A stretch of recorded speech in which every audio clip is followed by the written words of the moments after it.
In this example, the transmitter is your Arduino and the receiver is your laptop.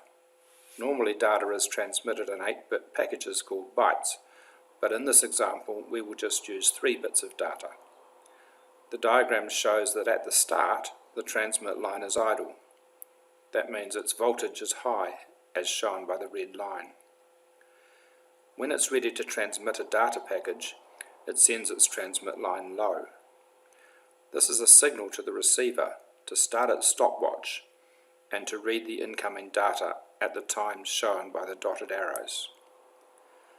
The transmitter and receiver have both been told in advance what those times are going to be. This is called the baud rate.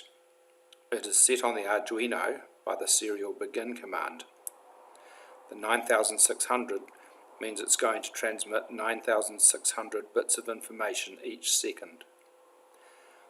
The baud rate is set on the laptop in the serial monitor. This type of communication is called asynchronous because the devices are using their own clocks.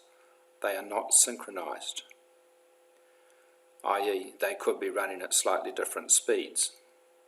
Over time they will get out of sync.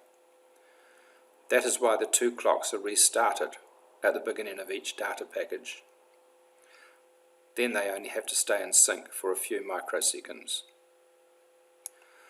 Notice that the data package always begins with a start bit and always finishes with a stop bit. This is another part of the communication protocol. Both devices know in advance they must obey that rule. We say the start bit and the stop bit form a frame around each chunk of data that is transmitted.